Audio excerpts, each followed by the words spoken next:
Welcome to Talkin' Jets. My name's Ryan, and I'll be your pilot tonight. I am joined alongside my co-pilot. I have Mr. Dom C. How you doing tonight, Dom? I'm great, Ryan. Great. Excited to talk some draft. Excited for the start of the combine, and excited to see how what side of the board the chat falls on in this Laken Tomlinson news. Ooh, we're gonna have a whole bunch of stuff for you in this episode. Make sure you hit that like button on the way in. It's gonna go a long way for us here. Yeah, lots of stuff to get into. We could talk about the combine. We could talk about the Laken Tomlinson news. We could talk about maybe a little bit of the Justin Jefferson rumors that we've heard out. Maybe him possibly getting shopped. We'll get into the combine. We've got some scenarios that we want to go into as well. This is the big part of what we're talking about for tonight. How do some of these major storylines throughout the NFL and some of the rumors that are coming up, how could that possibly impact the number 10 pick, either because of who the Jets might take or who might be available because of what might happen in the first night in picks in front of them? I think it's going to be very interesting. So I'm looking forward to chopping it up with the chat and with you as well. So I guess, do we want to hop into the combine stuff first? Do we want to hop into like some of the recent news first, then go into combine? What are you thinking? Yeah, well, either one, Ryan. You're the pilot. I'm just the co-pilot, man. Ooh, you steer us, buddy. I'm steering it. You know, it's funny. Like the planes now, they have the yoke with the two things. I'm like using a joystick, and there's gifts that could be made of stupid things happening over here. That's all right. I'm flying this ship. We'll figure it out on the way down. All right. So first and foremost, let's throw out the Justin Jefferson stuff first. What are your thoughts on him potentially being moved? And we won't get into how that could impact the top 10, but do you think he's getting moved? And do you think the Jets have a realistic shot at possibly getting him? No and no. Although I would love him, it's hard not to, be interested in talent like that. A, I don't think he's getting moved. B, I find it hard to believe that we can be the team that drums up the best package for him, especially with teams that are also wide receiver needy, that have much better cap flexibility right now. I know we're going to create cap room and so on and so forth, but so is everybody. And teams that have, most importantly, more draft capital. There's teams that need wide receivers like Arizona, like Chicago, who are just smitten this year with draft capital, not only this year, but for future years to come. So I don't think that Joe Douglas is going to put together the Godfather package that makes Minnesota, all hot and bothered. If anything, I think, if I don't think he's getting traded, if he would be, I think they're going to look to get into a position where they can go ahead and grab their quarterback of the future. And the Jets give them the possibility of the fourth best quarterback on that board. Yeah, I think it's going to be interesting. Like the Justin Jefferson stuff for me, because of where the Jets have tried to position themselves with other trades, is the part that makes it the most appealing or maybe thought-provoking. Tyreek Hill, we were in on that. Deebo Samuel, T. Higgins, Mike Evans, Devontae Adams, Calvin Ridley. Like the list goes on and on with like wide receivers the Jets have tried to acquire via trade. Both that would have cost us some pretty decent draft capital, as well as required us to give a massive contract as well. So I feel like it's not totally out of the realm of possibility. But like you said, I don't think the Jets are going to be the team that can provide the most attractive option for Minnesota. I think there's a real shot that maybe the Patriots or the Texans can provide something that's a little bit more appealing for them. But yeah, my thoughts go to the Bears with 2 top 10 picks this year. They are not trading him to a division rival. Get that out of your head. Oh, that's right. No okay, shot. No fair. shot. That's fair. I wasn't even thinking. I wasn't even thinking that far, but that area. You're right on that. I stand corrected. Number 9 would be appealing. They're like, oh wow, I could get up there. See, I feel like when you start looking at like the top part of the draft, where they would want to maybe, in theory, get a quarterback, like they're going up. Number 3 with the Patriots, who may look at taking a Marvin Harrison Jr. Or if that happens, maybe it's the Cardinals that want to slide down and, they get Justin Jefferson in some capacity to pair with Kyler.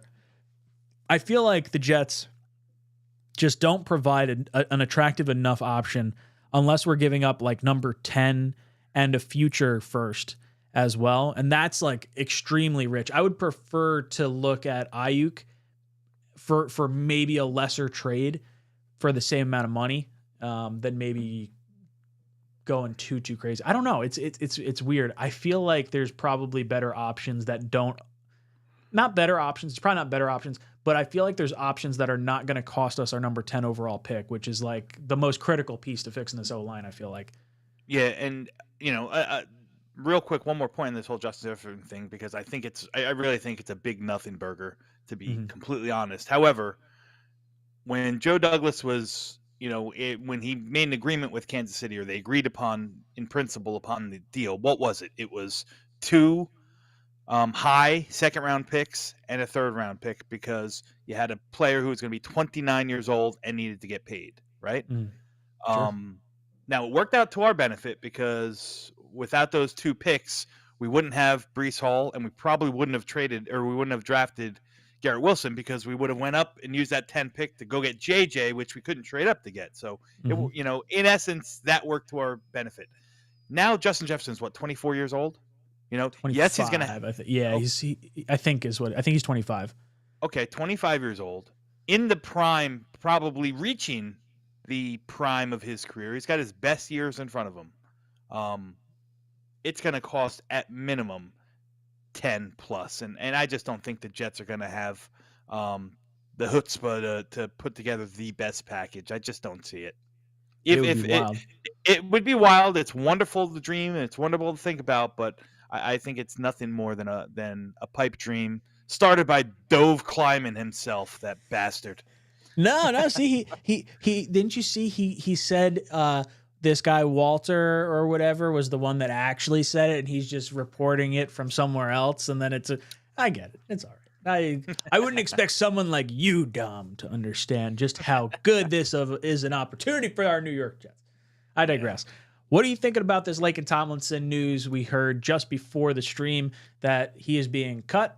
Jets are going to save $8.1 million, but now we got a little bit of a hole at left guard for a position that was the only guy that was actually healthy for the last 2 seasons. What are your thoughts on Laken Tomlinson getting cut?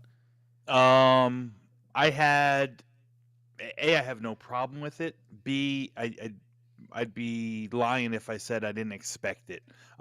Yes, he was available, but I mean, listen, facts are facts. He seemed like a really good guy. I mean, he always spoke well and seemed like a team first guy. I loved seeing the Monday Victory Donuts on my Twitter feed. But the reality was that he was probably a bottom third, if not worse, guard the past 2 years. I mean, I don't know if it was the lack of Trent Williams being next to him, or if it was just Father Time had kind of caught up and his best years were behind him. But this was a necessary move. The only thing I will say I'm shocked of is I'm shocked that they outright cut him now and didn't designate him post June 1st. So that's what I was going to say. The June 1st stuff seemed the most appealing.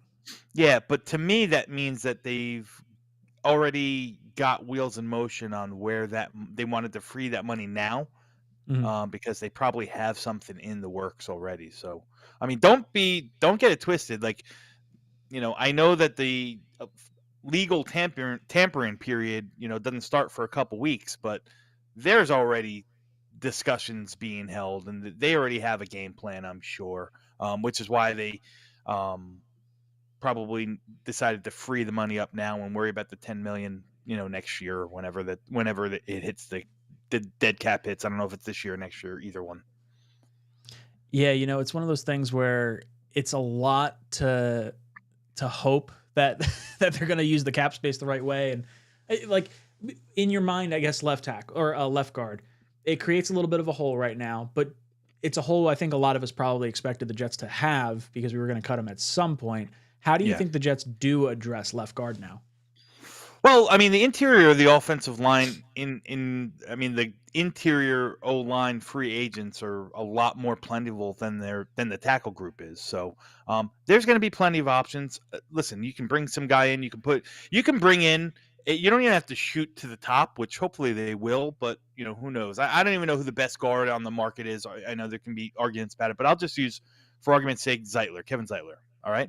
So Kevin Zeitler's even if he's the best guard on the market, or Robert Hunt is the best guard on the market, their top contract is still going to be less than the $18 million that we were due to pay Laken, right? So there's that.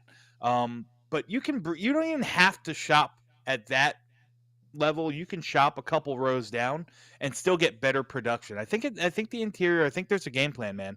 I think personally, this tells me that their focus is going to move AVT back to left guard. So I think he's going to be at guard, and maybe they attack one of the free agent centers or something like that and put Tippmann at right guard, or they go and they make a play for one of these big right guards and keep Tippmann at center. But with one move, well, actually two moves, the cutting of Laken Tomlinson and addressing through free agency either a center or a guard, whichever way they go, I think the interior of the line gets dramatic in a production sense, gets dramatically better. I think the production improves. I think the talent improves.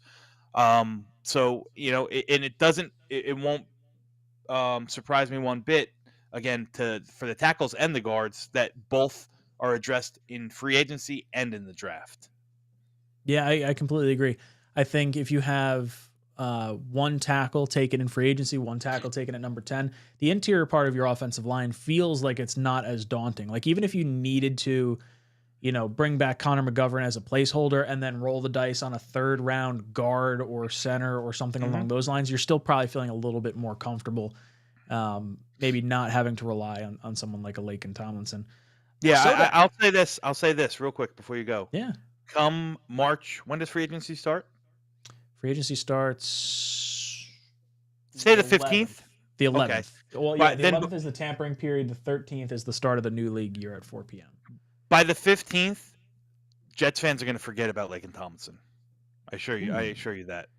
So you think there's definitely something in the works? I think there's something in the works, man. I think there's something in the works. It's the only way that, to me, that the wheels are moved. And maybe it's not the 15th, but once free agency period is done, I think this third hole that we have to fill in, our offensive line is going to be kind of settled, probably improved, and everyone's going to forget about, woe is me. We cut the guy who started every game for the past 3 years, which he did. Kudos to him. Hey, you know what? Availability is the best ability, is what I've been told. Sodak comes in with super chat, says, "Don't cutting him this early incur a $10 million dead cap hit." That is completely correct. The Jets wind up saving $8 million of the 18 they were slated to pay him. If they had waited till June 1st or designated him a post-June 1st cut, that would have given you $13 million to play with.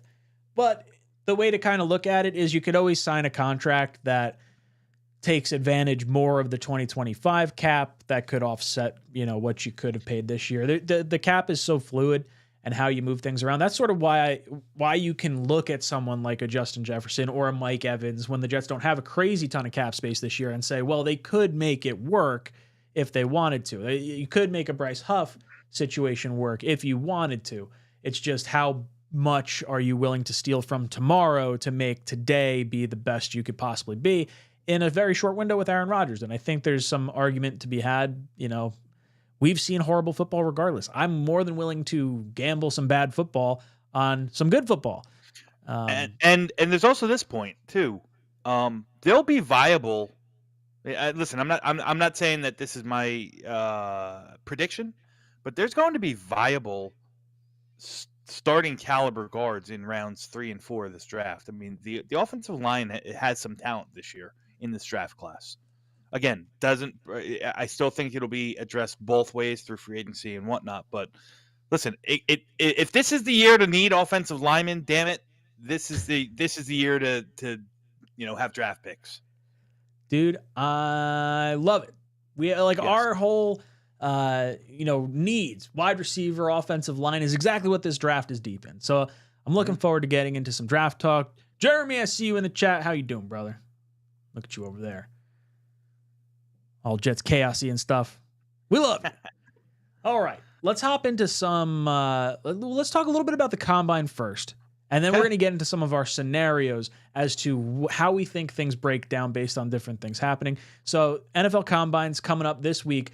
players to watch, topics, storylines to follow. Where are you kind of on this combine train or news stuff?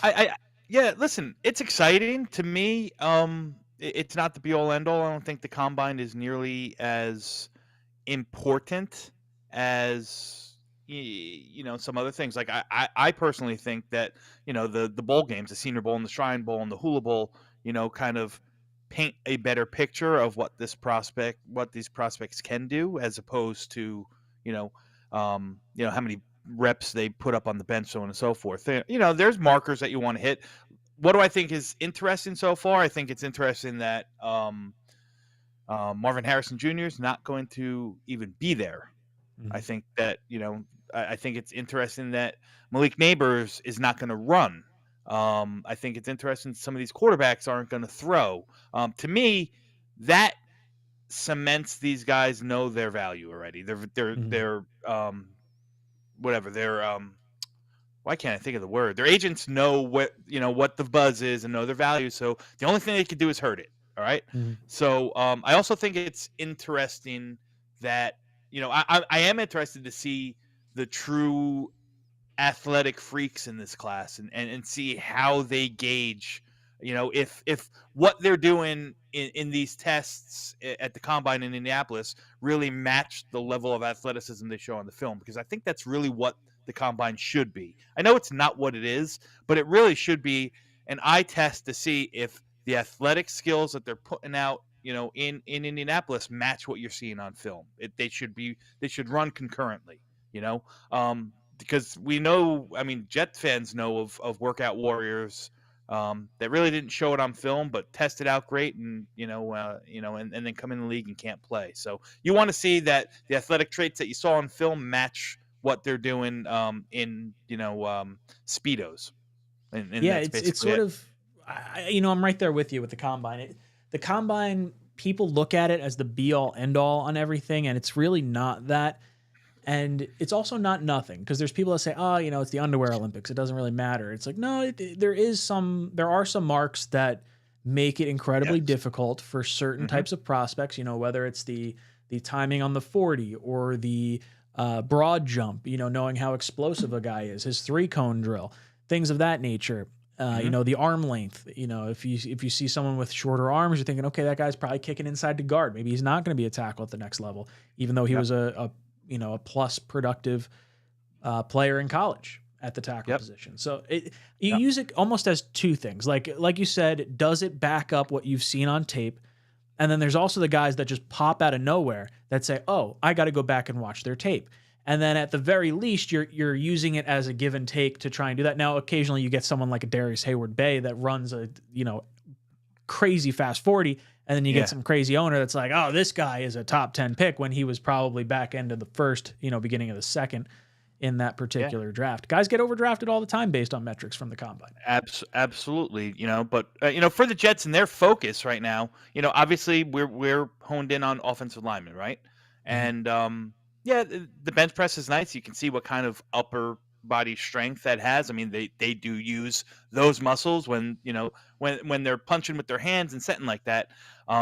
The 40 time doesn't matter what your offensive guard runs a 40 time, but you will look at his 10-yard splits. How explosive is he? How quick can he get off the line? So on and so forth. And I think we talked about this last week. I'm not sure if it was here or not, but historically, every lineman that the Jets get, there's a marker. Like Joe Douglas hasn't drafted a guy who has had worse than a 1.8 split in that 10-yard dash. So Jets fans, keep that in mind when you're watching or when you're looking that up, or if you watch or looking up the numbers that these guys do for these offensive linemen. 1.8 seems to be the magic number for Joe Douglas. Yeah, those RAS scores. For those of you guys that don't know what that is, it's a relative athletic score, and it's based on your athletic testing. The guys that Joe Douglas has drafted, I believe in the top 3 rounds, they all have like an 8 or above RAS score. And the only players that didn't, I believe, were Ashton Davis, who didn't test because he was injured, Zach Wilson, who didn't test because he was so high, as a quarterback, he wasn't going to have to. But you would have imagined both those guys would test really well. Yeah. Michael Carter II tested out under a 6. Max Mitchell was pretty bad. Mhm. Those And are then later James, round picks, though. Top 3 yes, rounds are all okay, like top 3 very round, yeah. high. Yeah. I know 𝐒𝐮𝐬𝐫 tested well. He tested Um, he tested phenomenally well. yeah, Elijah Moore, Denzel Mims, all those guys like Becton, like all the RAS scores were really good on a lot of these players. Mhm.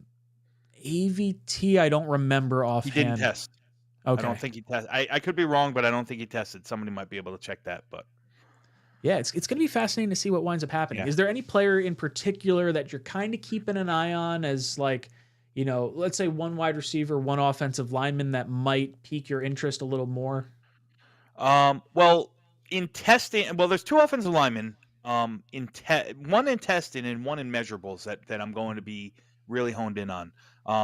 In measurables, I'm curious to see what how 𝐃𝐨𝐦 𝐂 weighs in at now.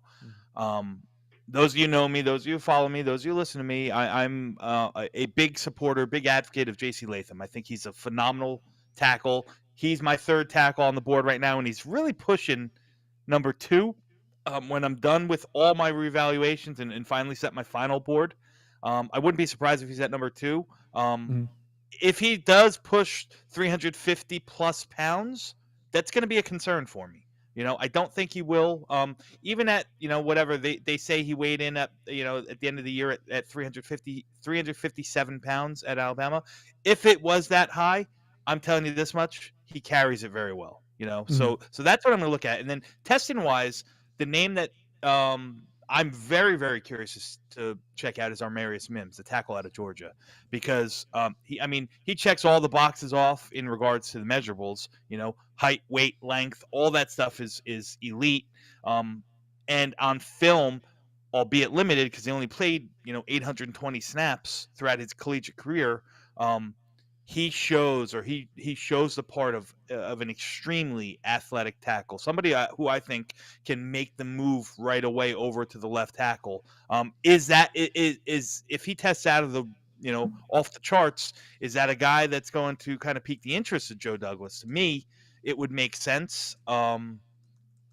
It would make sense that an athletic freak that has the measurables, that has the length that Joe Douglas likes, would pique his interest. Now, that's that would be a real kind of swing for the fences kind of pick if Joe Douglas considered him at 10. I don't think that Armarius Mims is going to go much further than the top half of the first round. So it's an interesting name. It's he's a guy that I'm going to hone in on during his testing for sure. And then on the wide receivers, like this might be a kind of a lower target, but I'm real curious to see how Luke McCaffrey tests. I'm real curious. He's definitely a day 3 guy, but he's got the makeup. He's got he's got the physicality. He's got the wherewithal. Knows awareness on the field, off the field. Just you could tell his dad was Ed McCaffrey. You could tell that he's been coached up. Albeit in a limited small window, that he knows how to play receiver. My whole thing with him is that he's never shown to be like that uber athletic, kind of a little slow, no real burst. So if he tests out well, like he could be a guy that to me would be a great idea in that 4th, 5th round area, because I think he can come in and help a team. I'm not talking like Puka Nacua help a team, but I think he can come in and be a contributor right away, and he'll definitely help on special teams. So that's a name that I'm interested in seeing how he tests out. There's some other guys that might be a little bit higher off the board where I question their true, speed and athletic ability. Guy like Rome Odunze. I don't think he's the most athletic guy in the class. Not definitely doesn't have that second gear. Guys like his teammate Jalen Polk, same thing. Jalen Polk reminds me a lot of Rashee Rice, and Rashee Rice had a great great rookie season for Kansas City. But I remember watching his tape and liking him, and then watching him live at the Senior Bowl and being like, "Yeah, this guy's not it, man. He's just, looks like he's running in mud." But I digress. It ended up working out for him. So those are guys that I think I'll be interested in taking a look at during the Senior Bowl drills. One more, and I'll give you Spencer Rattler. I want to see how he throws, man. Yeah, I want to see how he throws. Like, He's kind of slowly climbing up a lot of people's boards. I like him better as a pro prospect than the likes of Penix and Nix, both of them.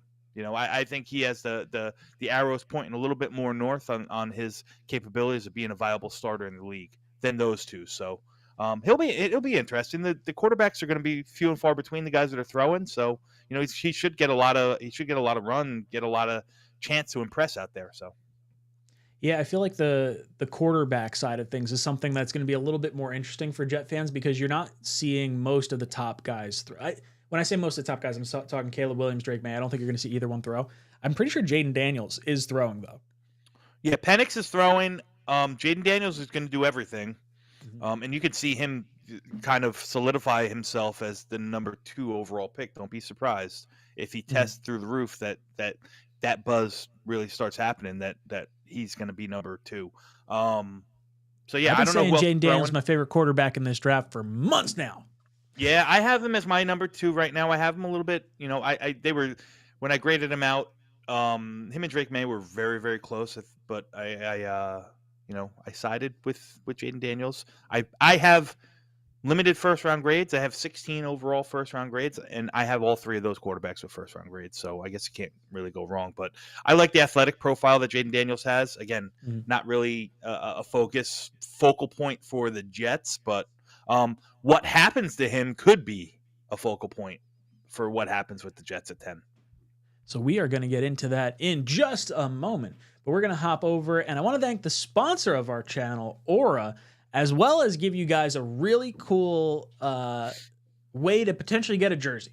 And this is only for the Talkin Jets crew. So forget it if you've seen it anywhere else. It's just for Talkin Jets. So if you guys, I pinned it in the live chat. If you guys go to the free trial of Aura and you send talkinjetshow@gmail.com the screenshot of you signing up for the free trial. You got to do it for like a week. Just do it for a week. Don't like sign up and then, click off of it and whatever, but do it for like a week. Give Aura a free try. And all you got to do is sign up for the free trial. Send us the confirmation that you signed up for the free trial, and your name gets entered automatically for our jersey giveaway that we're going to give away. I got to talk to Matt and Greenbean. I think we were going to do it the next, not tomorrow's Talkin Jets show, but I think the week after that, I think is what we were looking to do.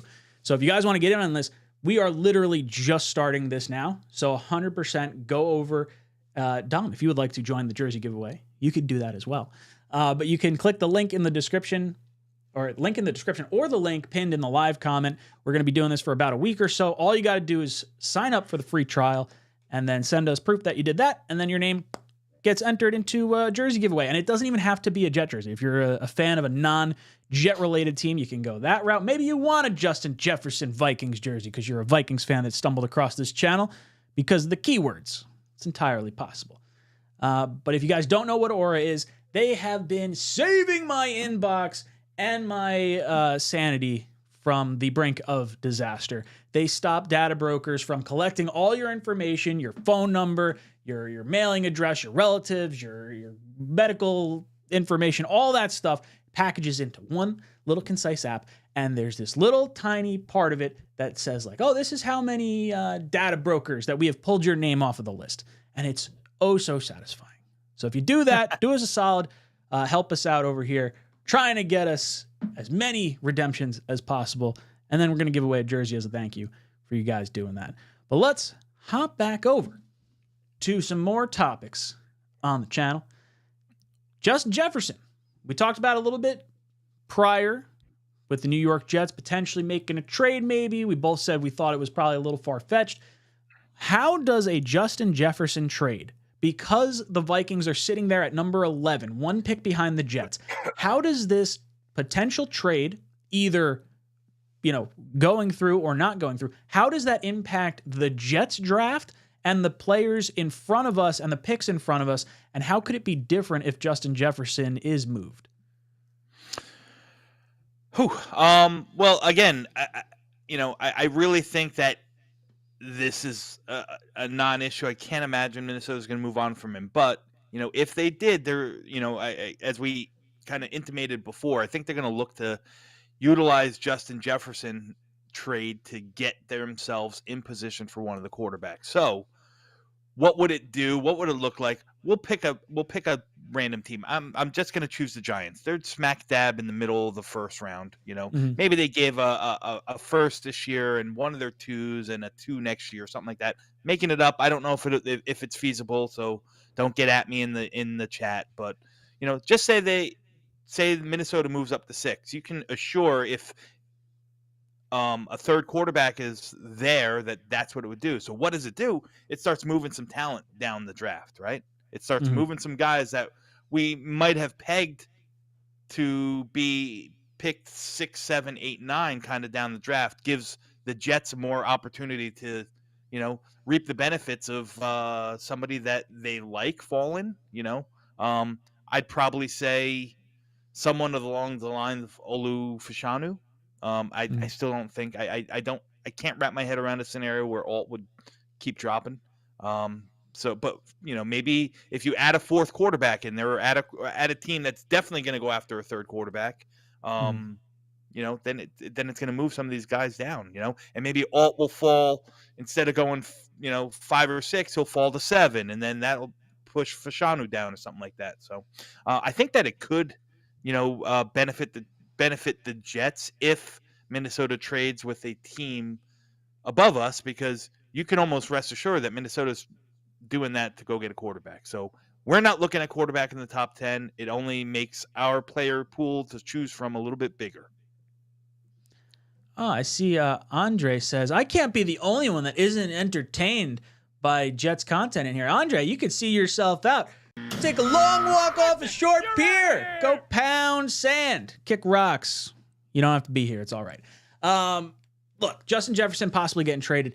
I think it helps the Jets in a few different ways, because I think there's no way, if they're making a move from Justin Jefferson this year, this offseason, that they're not going up for a quarterback. So I think they're definitely, even if they trade with like the Texans behind us or another team behind us, whoever it is, let's call it Kansas City. They're giving up their late round pick. Well, now Minnesota wants to move up from 11 to go get their quarterback. That's at least, I think we're talking with Minnesota possibly moving on. You're thinking that would be a fourth quarterback going, or you think they get high enough to like get the third quarterback? And we'll talk about the J.J. McCarthy stuff in a minute here. But how high do you think Minnesota could go? I mean, would New England make sense? I mean, I don't know if I mean that's probably as high as you're gonna go, right? I think New England could make sense. I think Arizona could make sense. Both of those teams are, I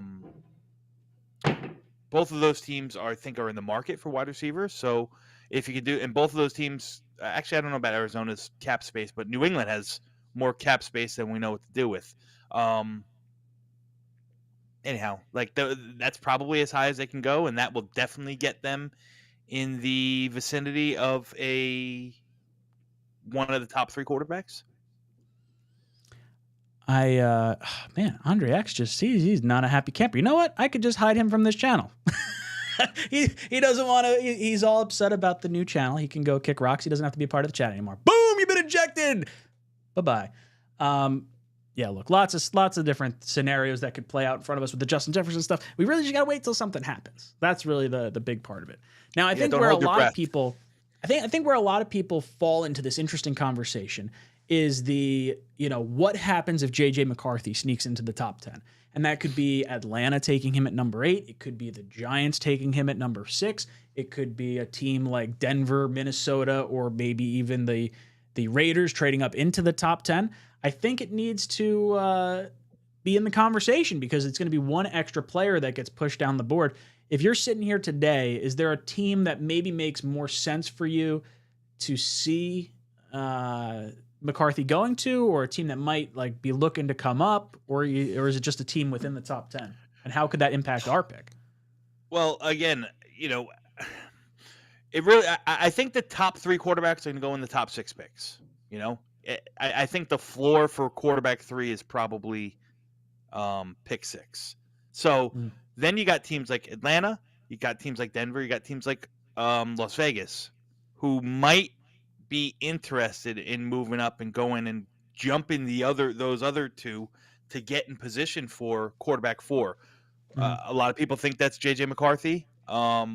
Maybe somebody's, is dead set on Knicks or Penix. I don't see them trading up that high to get him, to be completely honest. But I think it affects the Jets wholeheartedly.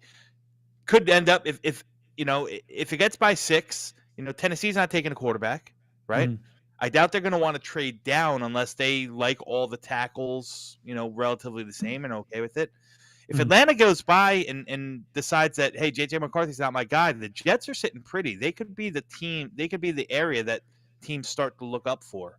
Chicago at 9 and the Jets at 10. Teams start to, talk about possibly trading up. So, could Las Vegas trade up from 13 to 10 to go secure their quarterback of the future? Absolutely. Could Denver do the same from 12 to 10? Absolutely. So I think it affects the Jets wholeheartedly. If, that move for quarterback 4 doesn't happen, at the Chargers or the Giants, which I think is, a fair possibility as well. I want to say thank you, Dylan Grace, for joining the OnlyFans. You're a champ. I love you.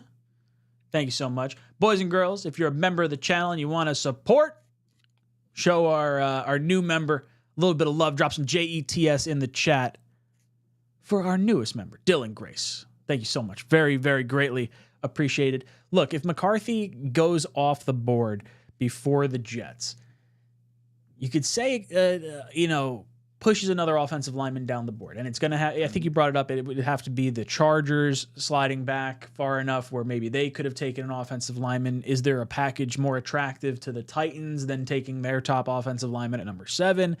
The Falcons, if they get a quarterback in free agency, maybe they're looking to move down. I think the other part of the question is how much, and maybe this, I don't remember if we had this in our pivot question, so I'm going to switch to the pivot question real quick. All right, so what has to happen for us to pivot from number 10? Like, let's use this trade conversation. J.J. McCarthy maybe going to 9 or 10. What degree of trade would you need to have happen to slide down from 10 with a team like, let's call it the Broncos at 12, the Raiders at 13, for them to come up for a quarterback? Is there a pick you need, knowing you may lose one of the offensive linemen? Denver could go offensive line if they don't, move forward, because they might lose Garrett Bowles. You have the Raiders, who may take an offensive lineman. They're losing some guys like 𝐒𝐮𝐬𝐬. Is there a thought process as to what would make you not go tackle at number 10? Man, you would have to really, really hit a home run, like outside of this park in free agency, to get me comfortable enough to not even think about tackle at 10. And that includes, like, if even if a guy like Rome Odunze is on the board at 10. And I'm gonna say, what's the best case scenario? Let me ask you a question. What would be the dream free agency offensive line moves to make, Ryan? Just shoot them out to me. Would it be Hunt at guard and 𝐒𝐮𝐬𝐬, or Michael Onwenu at right tackle and Tyron Smith at left tackle, right? Just say, play along with me. Say we sign those 3. You sign 3 of the 10 potential targets in free. Correct. I see what you're saying. Yeah. If you had the best possible scenario, I'd still consider tackle in the first round, but I might move down with those guys. Like I said, if I was comfortable enough to say, all right, well, listen, I'm going to lose out on Olu at 10, who might slip now because J.J. McCarthy went, but I'm comfortable with Latham. I'm comfortable with Fuaga. I'm comfortable with the Mims. So I'll move down, get a 3rd round pick, and all is good and good and well in the world. But I just don't see that happening, obviously. So to me, you really got to push me really, really hard to get off of tackle at 10, or in that scenario at 12. Again, if the Jets have the same tier, the same kind of grade on a bunch of tackles, then trade down. Go get an extra capital. I'm not trading much further than the Raiders at 13, because if I trade with the Raiders at 13, my guess is they're trading up to go get J.J. McCarthy, right? Then you got to worry about Minnesota's not going to take a tackle, or probably not, unless somebody trades up with them. but Denver could be in the market, especially if they move on from Bowles. And the Saints definitely are in the market. So I don't want to go down too far and lose all of those top tier guys. So for me, I'd have to be comfortable with all those guys, which I am. I wholeheartedly. You give me any one of those four tackles, the four big tackles, I'm fine. If I can get one of those and move down to 13 and still get one of those, I'd be fine. Yeah, I think when I'm looking at the top 4 tackles, I feel most confident with them. So if I'm sitting at number 10 and Fashanu's there, I think I'm running up. I don't know if there's anything that would happen that would make me say, oh, I'm not taking Fashanu at 10. Like, I'd have to, maybe if it's like the Broncos coming up from 12, where I feel reasonably safe in saying that the Vikings are probably not taking a tackle. But if I had to go back to 13, 13 is probably the farthest I'd go back. I would agree as well, because I think at 13 you can still guarantee yourself one of Latham, Fuaga, Fashanu, or Alt. I think once you start going, south of that, now you're playing with fire. You're getting guys that are a little less proven, guys like a Mims or a Guyton that only have like 800, 900 reps on their resume, but have the athletic profile that most GMs look for. And I don't know if that's the type of player I want to roll the dice on with this particular team. That would feel very much like a Becton versus Wirfs situation when we sit like right now at number 10, most likely with a Wirfs-esque recruit that we could bring in. Do you kind of feel the same way? Yeah, no, for sure. I think those four have much higher floors than the rest of the tackle class, and I think, like you said it, so eloquently, what we did in the 2020 draft is we kind of, we kind of went for the home run instead of maybe taking the safe, the safer, higher floor player. So that would be, that would kind of be the way I would see it as well. Listen, guys like Mims and guys like Guyton in particular, especially because they're so raw and they're such good athletes. They could have higher ceilings than anyone in the class. Alt included. They absolutely could. It wouldn't shock me. I'll say this: it wouldn't shock me if 5 years from now one of those two ended up really putting it all together and being the best tackle that came out of this class. I mean, that's definitely possible, and that's why GMs are so intrigued about these uber athletic, kind of raw prospects that check off boxes, because what if I draft this guy at 20 and he becomes Trent Williams 5 years from now? You know what I mean?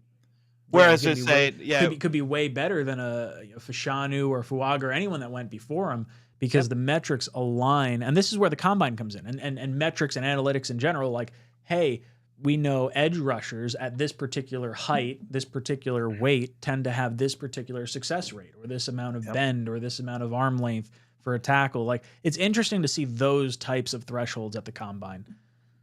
Yeah, for sure. Like I said, it's this class in particular is so interesting because I think it's, for the most part, the majority of people are either have, and I'm talking like, us fans or the people that, do this for a living, the Jeremiahs of the world and the Bucky Brookses of the world. I mean, listen, they either have Alt or Fashanu as their number one, I mean, I think that's, kind of set in.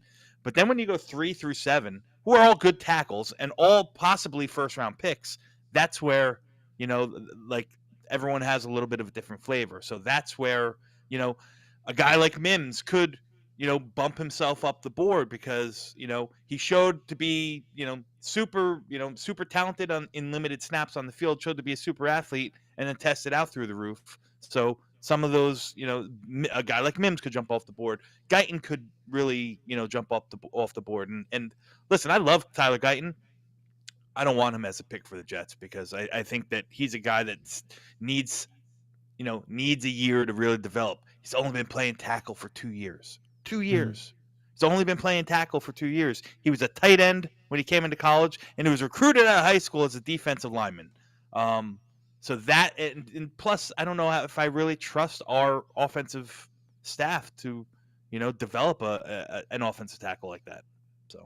So Sam comes in with an interesting super chat. Thank you so much, Sam. Says, are there 3rd through 5th round offensive linemen in this draft that could start later on? What do you think of Pitt's Goncalves? So I actually do not know who that is. Goncalves, yeah. Goncalves. So I happen to like Goncalves a lot. I have him. I'm trying to see where I have him.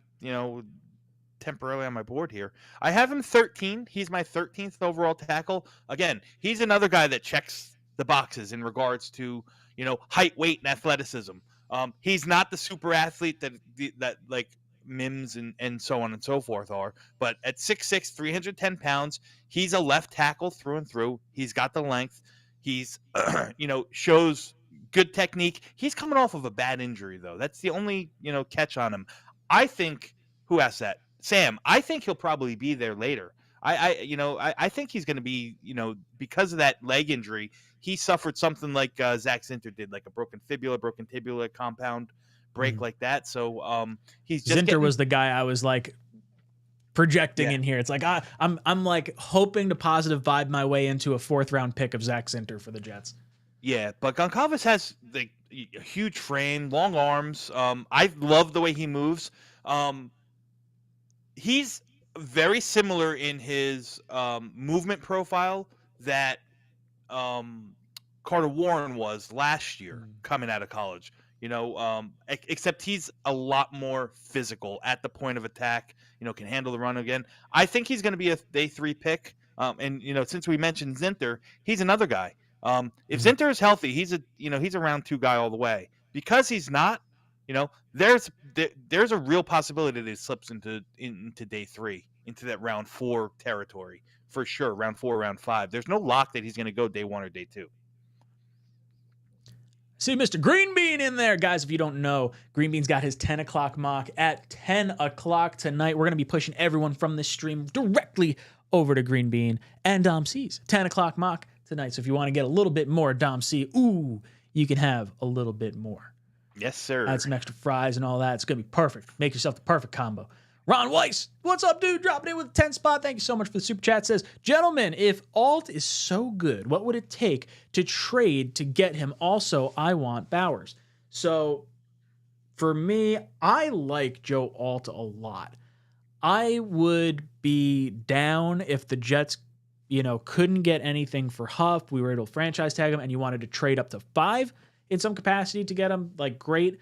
I don't know how much I'm willing to give up to move up that far, though. I like a lot of the tackles in this class, and I don't know if I like Alt enough to give up more assets comparatively to not giving up assets and taking one of the other tackles. Is that kind of where you fall, or are you in like a different mindset? No, for sure. I mean, listen, there's people. Connor Rogers, for instance, has Alt as his number 2 prospect in the entire class. I don't have him that high. He's definitely my first tackle off the board, but I don't think the gap between tackle 1 and tackle 4 is all that large. So for my liking, plus the fact that the Jets don't have a super ton of capital in this draft class, plus that we have other holes that need to be addressed for players that can contribute right away and some depth pieces. To me, trading up for Alt doesn't seem like it's something that is going to be in the cards. Now, if you want to talk about, again, crazy hypothetical, if he slips past Tennessee and you might want to move up to like 9 to make sure that you get him, and you want to give one of your 4th rounders or something like that, or a 4th this year and a 6th next year, I'm fine with that, but trading up to go into the top 5 to get him, that's too rich for my blood. Yeah, you said it. Giving up one of the 4ths to slide up like a pick to prevent someone like let's say it's Denver or even, the Raiders or the Saints sitting just behind the Jets pick where they're like, hey, we could give up, our 3rd to come up to the Bears pick, or the Jets are willing to like shift 1 pick down, give up a 4th, and we get the guy we know we want at that point. That's a little more appealing to me than anything else. Like, I don't want to trade up into the top 5.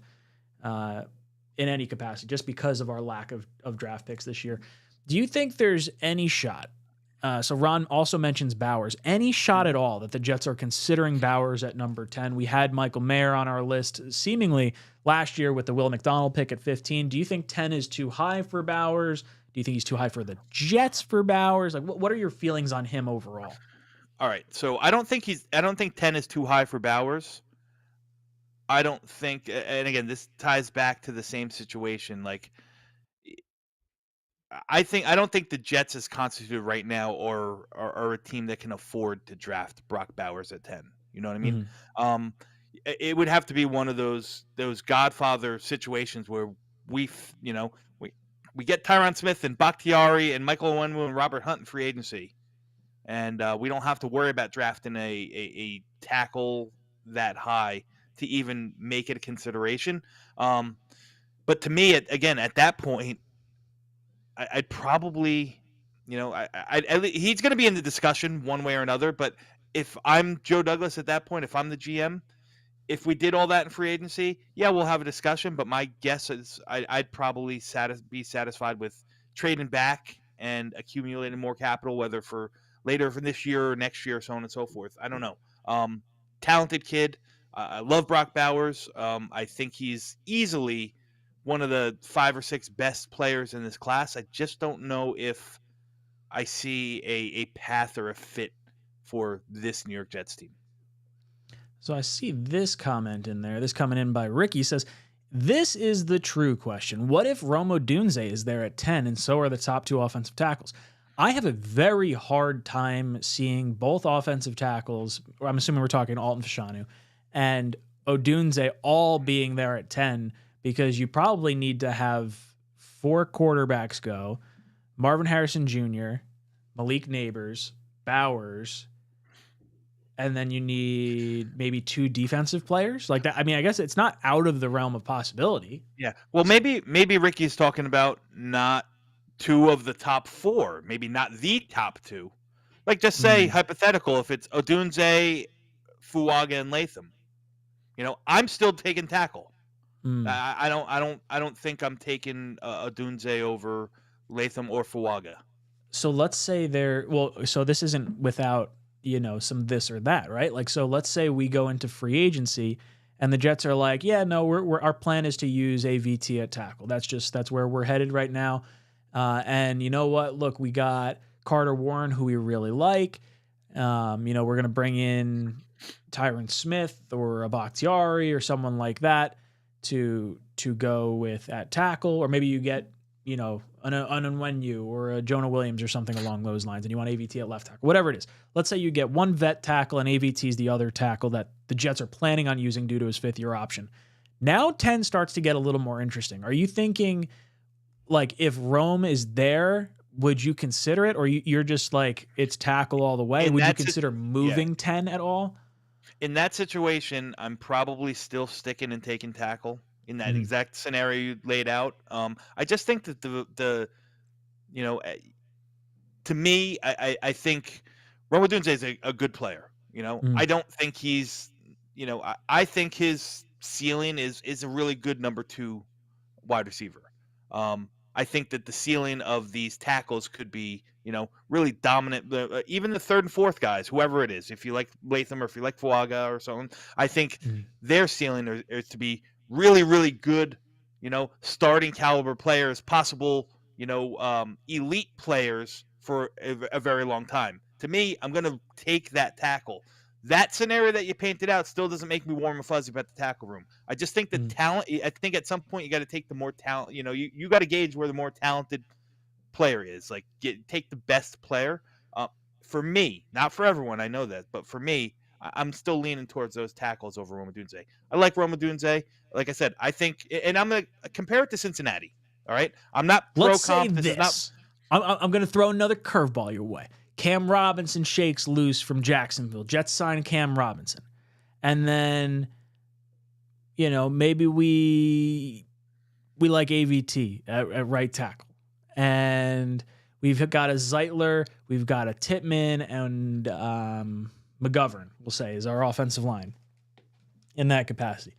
Anyway, you're considering wide receiver at 10. I'm like just trying to throw out other potential, Listen, I guess it would be in the consideration. Let me twist it to this way. If we're talking Malik Neighbors, it takes a lot less. If we're talking Malik Neighbors, it takes a lot less, and that's where I think I am. Again, like Rome Odunze, I just don't. I think his ceiling is pretty limited. And again, my Cincinnati scenario, not player comp in here, guys. But you got T. Higgins, you got Jamar Chase, right? T. Higgins, great player.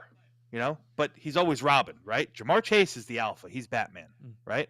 I think 𝐒_𝐂 has a ceiling of being Robin, and that's not what I'm going to spend pick number 10 on. Ooh, okay. So real quick, then we'll get you over to Green Bean's 10 o'clock mock. Let's do the first 10 picks leading up to the Jets. So we're going to say Caleb Williams 1, probably. Drake May 2. Still feel confident in that? Listen. Quarterback. Quarterback. So Drake May or Jaden Daniels, that's still to be determined. So number 3, Patriots. Do you think quarterback still at 3, or you think they might be leaning another direction? Marvin Harrison. Wide receiver. Or trade down, probably, right? Something in those? Yes. Okay. So let's say... And then Arizona will take the best available wide receiver, whether it's Harrison, if New England trades down, or it's Neighbors. That's the way I would say. So let's say there's no trades overall. New England stays pat. Okay. They go wide receiver. Cardinals go wide receiver. Chargers are on the board at number 5. Still one of the quarterbacks on the board. Not that they're taking a quarterback. You think they're going offensive line? Yes. All right. So offensive line. Bowers is going to be in the conversation, I'm sure. I know Bowers is a real hot take, not hot take, but a real popular choice to go there at 5. Maybe. And I'm not saying I'm not saying I would be completely floored, but I think they're going to go offensive line. Harbaugh wants to run the ball, man, and he's going to build that. Trey Pipkins at right tackle. Probably in it. You get a chance to upgrade with a guy like Alt. That's the way I would lean right now. So now Giants sitting at 6. I had penciled them in for Malik Neighbors, but in this situation, both wide receivers are off the board. Do you think it's 𝐒_𝐂? Do you think it's a quarterback? In this situation with no trades or anything like that? Yeah, I'd probably say quarterback. Ooh, okay. So you think the quarterback ahead of 𝐒_𝐂 at that point? So quarterback going to the Giants at 6. We got the Titans at 7. O-line? Yes. So we have to assume Alt and Fashanu are probably both off the board at that point. 3 quarterbacks are gone and 2 of the wide receivers. Then we get to Atlanta. You think Atlanta is more likely to sit at 8 and make a pick? Or do you think they're more likely to, move out? Again, in this scenario that we're not talking about trades, I think it's either going to be this will be the litmus test how much they like J.J. McCarthy or not. Because if they like him a lot, then in this scenario they'll pick him. If not, it'll be the best defensive player they have on the board. Or this is a little kind of sneaky place for Rome Odunze also because although I don't necessarily like the fit with him and Drake London, but Drake London is the only wide receiver on contract after the 2024 season. So wide receiver is going to be addressed. And I guess you can make it, you can make it work. So I would say it's J.J. McCarthy or best defensive player followed, by Rome Odunze. And you think Rome Odunze to Atlanta or Rome Odunze to the Bears at 9? I think they'll take whatever's left. I think if Odunze's on the board, they'll go him, and if not, they'll take the best defensive player on the board. Okay, so then the Jets wind up with one of the top, 3 tackles is how we sort of envision this going. Or the Brock Bauer lovers will, he'll still be available, but I don't think that's an option for us. It's going to be interesting to see where everyone plays out because so many people are so passionate on Bowers one way or the other. I'm definitely not super passionate one way or the other. I just feel like offensive tackle is sort of the pick you got to make. Yeah. And I would be surprised if it wasn't that. Dom, anything else you want to say before you head over to the 10 o'clock mock? Come check out the 10 o'clock mock. It's going to be a fun one. It's going to be a little bit different. I'm looking forward to it. Got a lot of stuff coming up on the channel. Subscribe to Project Prospect with Dom C if you haven't. Tons of good content scheduled, being recorded, being edited. A lot of stuff coming out. This is go time, guys. Oh man, we're excited. We're going to be talking about the Combine next week on the Talkin Jets Draft Show. We're going to be breaking down all the top performers from it, who you think you should be paying attention to, especially in those mid rounds. When you got a 3rd round pick, 2 4th round picks, there's going to be some diamonds that the Jets are going to be able to figure out in this draft class. Boys and girls, make sure you hit that like button on the way out. We're just under 100 likes. We got over 200 people in here, and you guys are going to make your way over to Green Bean's channel. And if you guys haven't done so already, head over to aura.com/talkinjets. Enter the 14-day free trial. Just send us a screenshot that you signed up for the trial, and you'll be entered into our jersey giveaway we're going to be doing. I think it's next week. I got to talk to Matt and Greenmeat about it, but it's going to be coming up in the next week or two. All you got to do is sign up for the free trial, and you guys will be entered into that. This is going to be it for Dom, C, and Ryan. We'll be back here next week, 8 o'clock, I believe, is what we're planning on for next week. 8 o'clock to 9 o'clock. You guys enjoy the 10 o'clock mock.